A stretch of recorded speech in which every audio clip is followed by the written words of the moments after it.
Hey guys, welcome to another episode of the Sales Manager Academy podcast. As always, I'm your host, Omar, and we talk leadership in the boutique retail world. So think small businesses, think wireless retail, AV, appliances, things outside of your traditional big box retailer, where a lot of what you're offering is not just the physical products themselves, but also the services that go along with the products. Think installation services, uh, the actual service to use the equipment, things of that nature. That's really what you're offering more than just a physical product. So there's a lot more than just a transactional relationship that you have with the clients and customers that come into your building, but more importantly, the way that your team is set up for success. Now, a lot of you guys, I've been there before. I've been with a company that was at 200 doors, under 200 doors actually when I first joined. When I left, there were just shy of like 750, under 800 locations. We had just acquired 75 locations and I'd gone out to help with the process to bring those locations in and to bring over their inventory, transition their employees over, right? So it was a process, part of the acquisition team to do that. Uh, so I understand what it's like to be in a company where you might feel that you don't have enough support. And you're like, Omar, 200 locations, that seems like a lot. Our company barely has 10. Our company has 20. Our company has 30, 40, right? 200 is a lot of doors. It may seem like that, but when everything is almost like bootstrapped, when you don't feel that you have the support from not just leadership, but from the executives, from the company itself, in training, developing, right? Because I remember when I first joined in that industry, in the wireless industry, you got 2 weeks to prove to us that you can actually sell. And if you don't do that within the first 2 weeks, which is also the 2 weeks that they gave you to do all your trainings, we're going to spend the next 2 weeks firing you or getting you to quit. We're not going to fire you. We're going to push you out the door and want you to quit, right? It's one of those situations. I understand what that's like. I've been there. I've seen a lot of people. It's not the only industry, it's not the only organization that does things like that. I completely get it. Okay. But I'm here to tell you that the change that you're looking for isn't going to come from the organization top down. That change typically is not sustainable because the people that are consulting the organization on making those changes don't understand the reality in the field. That's a difference that you and your team see. You, as a district manager, as an area manager, as regional, have more time in the field and see a lot more of what's actually going on a day to day basis than those in the home office that are essentially shying away or protected against what's out there. Okay. So that's a big one. That's something that you want to ensure you're looking out for, that you understand, hey, there's a difference. Remember, the executive teams, they're leading the organization a different way. They're not running the organization in the way that people think, right? Because guess what? The organization will continue without the executives. The organization will die without the field teams. Because if there's nobody selling, there's no income, there's no revenue coming in. And the executive, the home office teams cannot replace everybody in the field. They cannot replace the revenue generated by the field. And that's why I think a lot of people have a misunderstanding of how things actually run. And they think that the biggest focus should come from the executive team, from the home office teams, instead of what are the insights that our team in the field can give us where we're missing.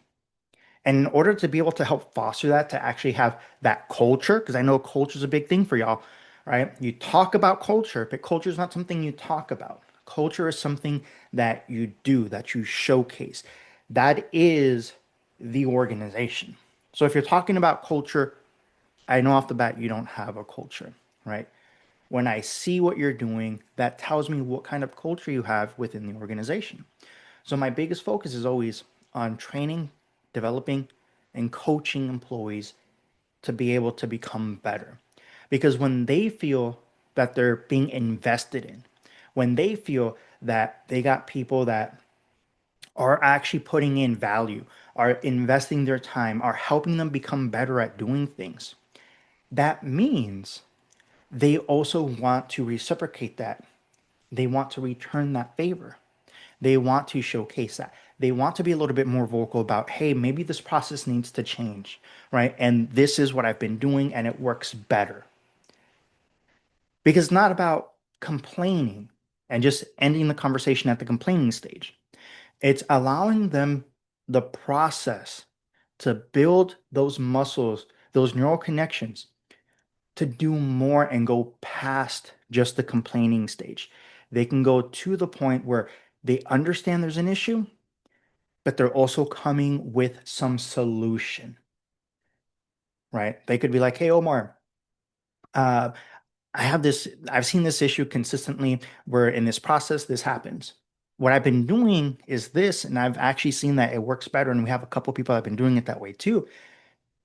Is it something that the company would be willing to look into and see since it actually is working better? That's that's how we want to look at things. Or like, hey, this has been an issue. I'm going to be doing this. I'm just letting you know because, right, sometimes it's easier to ask for forgiveness than permission in a lot of cases. And that's what been my case, where I'm just going to do things and either I'm going to get a slap on the wrist and go back to doing things the normal way, or it's going to revolutionize the way the organization runs. Uh, and mind you, I've had positions created for me. I've been moved out from states to a different state for a new position. Um, I've turned down executive roles, right, only to be badgered to take them. Um, it's one of those where you can have a lot that can happen for you and can go for you. And you just got to step sometimes outside of your comfort zone a little bit and do something that's a little bit different. And coaching, training, and developing others is something that is very big, very different for a lot of us because many of us want to be told what to do, when to do it, and that's that. And when you take that role as a leader, that is not something that you are capable of actually doing anymore. You are now having to help others become better. And when you help them make better decisions, when you coach, train, and develop them, they are able to process information better. They are able to have better results from their actions because they have a better thought process. They have better processing involved. They have the ability to build and change frameworks on the fly. And it all starts with training them up. So if you're out there trying to look for, hey, I need to find new employees, my employees aren't cutting it. It's not that your employees aren't cutting it. You're trying to look for unicorn people, unicorn sales reps, right? What is a unicorn? A unicorn's a mythical creature that does not exist. That's what it is. So if you're looking for unicorn sales reps, guess what? They don't exist. They just don't magically appear without training, developing, coaching, mentoring. Those four things are what create amazing sales reps, amazing employees, amazing people in the organization. And you want to start building relentless ones by coaching them up. You don't want to wait on talent to just magically appear. That's lazy leadership. You need to build the dream team from the ground up. I will always say this. Think of your favorite sports stars, right? I grew up in the MJ era, right? The Michael Jordan era. Michael Jordan, Kobe, all of the great stars did not wait for the team to do practice sessions. They took practice sessions seriously and did it on their own. The shot they took during the game are a minuscule fraction of the overall shots that they've taken in their overall training sessions with the team on their own. They relentlessly did it and they were after it.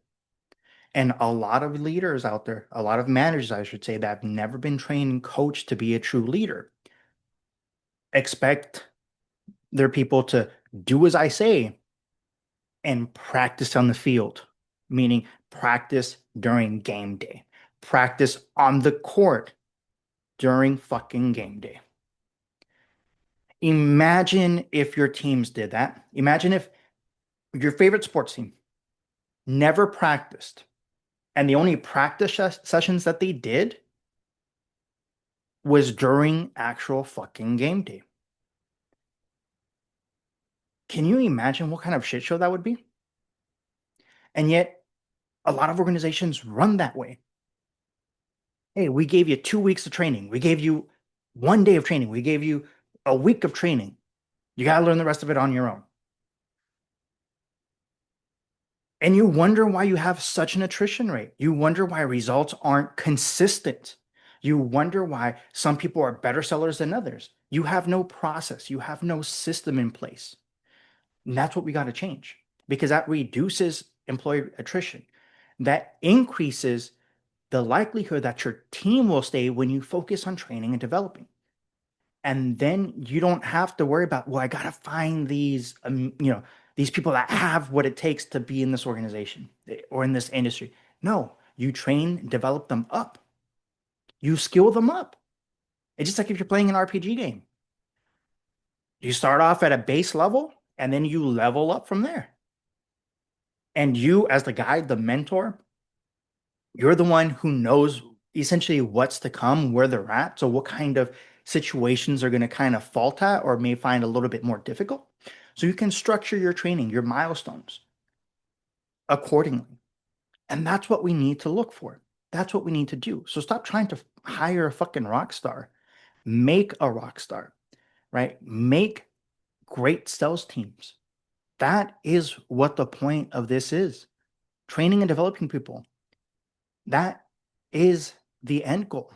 Because at the end of the day, it's not the talent that's the problem. Your system or lack of system is the main issue, is the main culprit. Okay. You don't rise to the level of your talent, you fall to a level of your training. It's not about what potential you have if that potential's never been trained and honed. It's like saying, oh, that person can't ride a bike. They got on the bike and they fell off. Okay, did you show them how? Did you help them? Did you guide them in the process of riding a bike and learning how to ride a bike for the first time? Yeah, they're going to be a little awkward at first, but as they get more comfortable with it, man, they're going to get it and they're going to be flying in no time. It's the same thing. You can't expect a baby to fucking walk when they haven't even crawled yet. They don't have the muscle capability built up to sustain them up. They don't have that muscle memory. It's about building it up. And it's the same thing, right? And the other thing that you have to think about, if your whole goal is that, oh, I just have a couple of rock stars and the ones who keep me afloat. I don't care about what the rest of the team does. As long as they do well, I'm solid. Well, what about when they need to take vacation?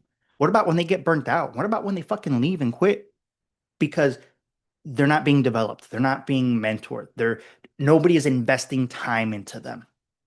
And they feel that, they see it.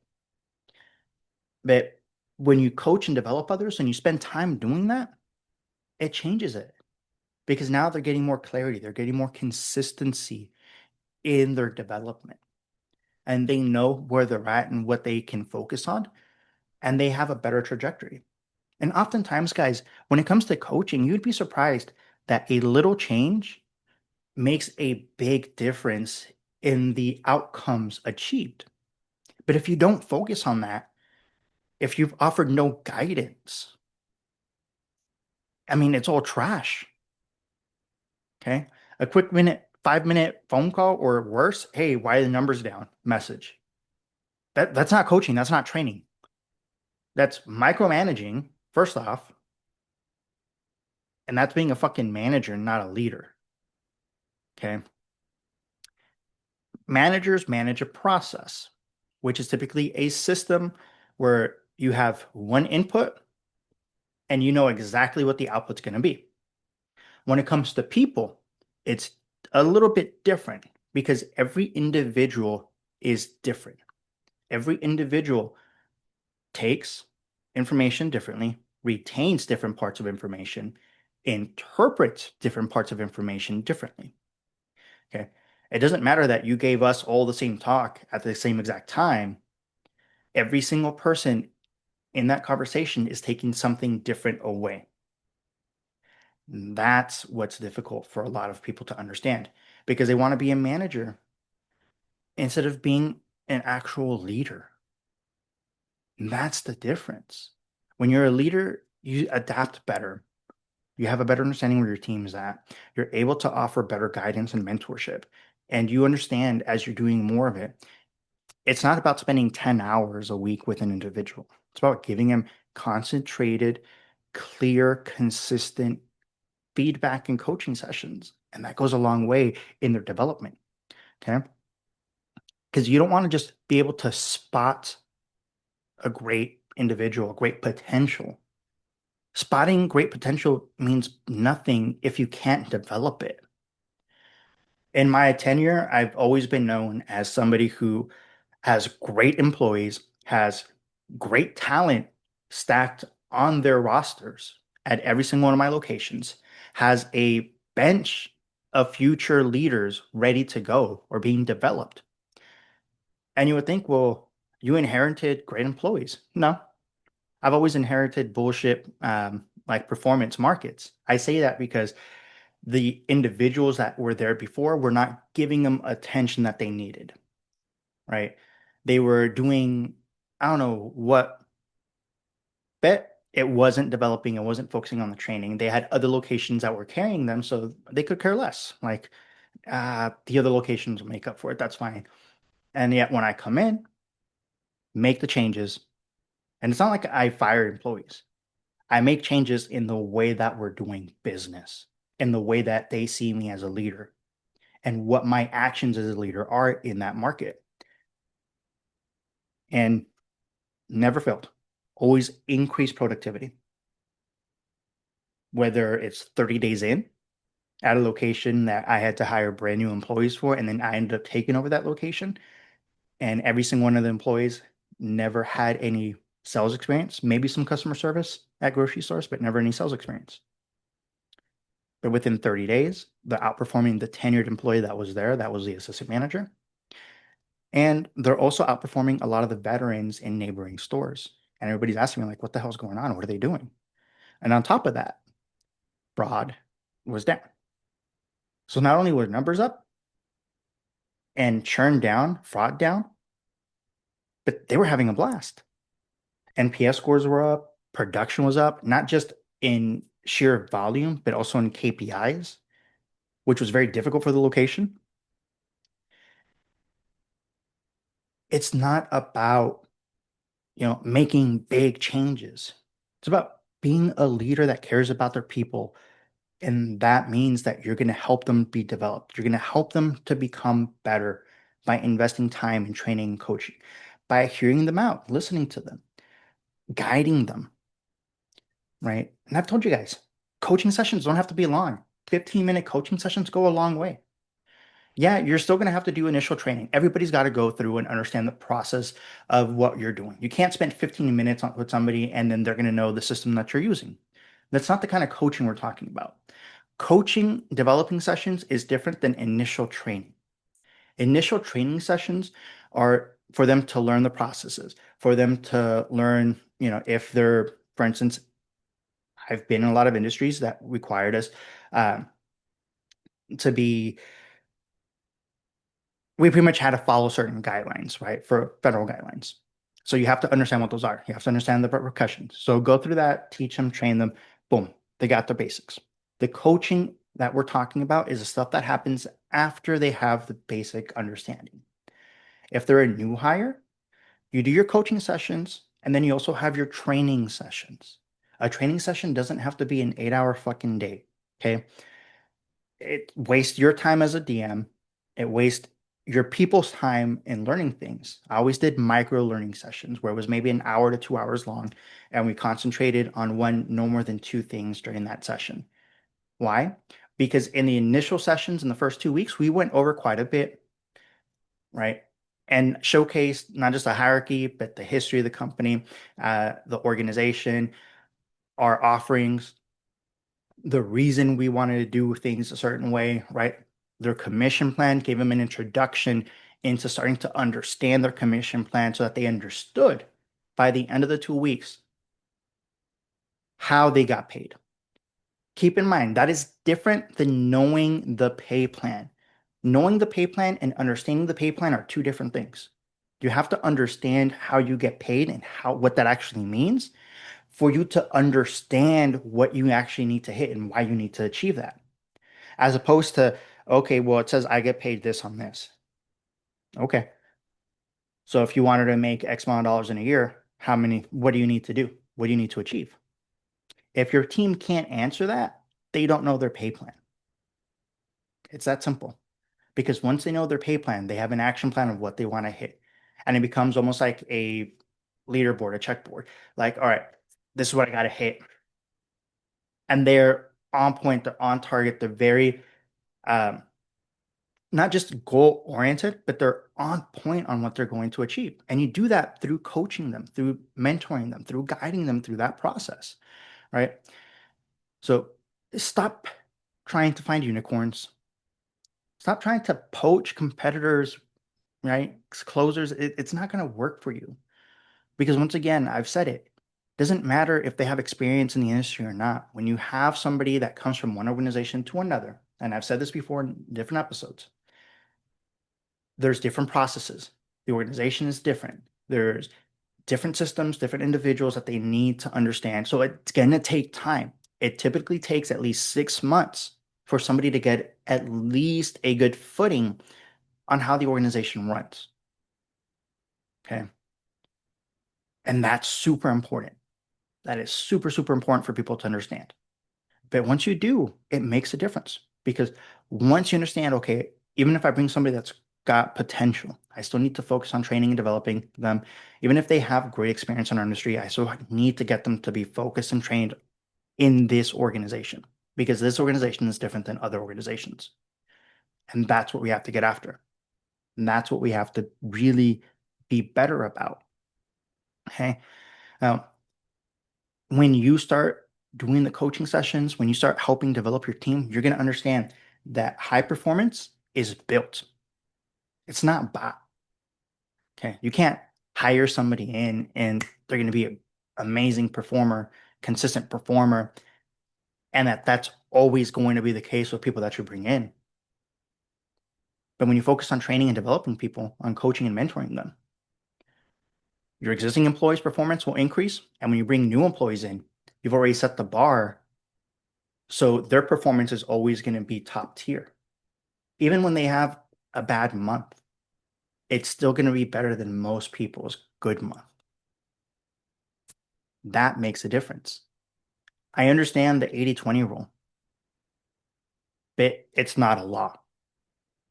It's means when there is nothing interjected to make the difference. Okay. So if you're like, yeah, 80% of our performance comes from the top 20% of our people, no training, no developing, no mentoring, worse, no coaching is being done. That is what that means. It really does. So focus on training and mentoring your people. If you had to picture what the perfect sales interaction looked like, right, from the greet to discovery questions, the way things are pitched and closed, that is what you're picturing. But don't picture it as an individual. Picture it as a set of habits.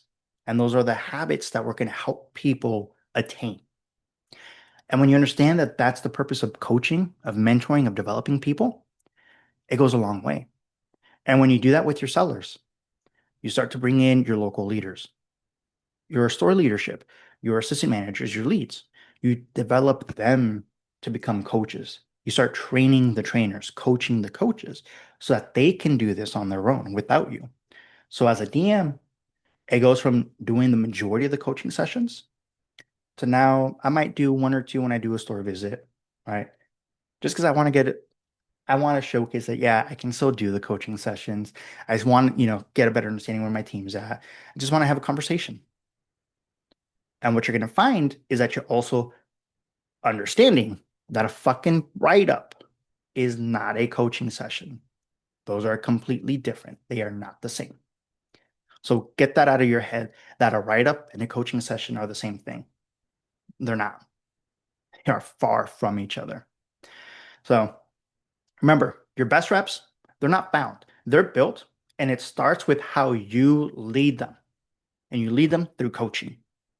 And if you're trying to figure out, hey, Omar, I don't know where to start. I'm not sure, what my process is. I don't know what to do when it comes to coaching per se. Hey, no issues there. Go on the link in the bio, go into the link in the video description, depending where you're watching this, grab that 15-minute framework and start using it. It's going to go a long way in you developing not just your people, but also your coaching style, your coaching system. It's something that I've developed over 10 years, right? I used it personally as a seller. I use essentially that same framework. And that's what it helped me to develop it for others. And as I started doing that, I refined it. And there's a lot of psychology that goes into it. And that's the powerful thing. It's not just some template. It's a template full of psychology hacks that will help you to build better habits and get your people on the right page and get you on the right side of coaching and mentoring. So, guys, I want to say thank you once again for spending another episode with us here at the Sales Manager Academy podcast. As always, I'm your host, Omar, and I'll catch you on the next one.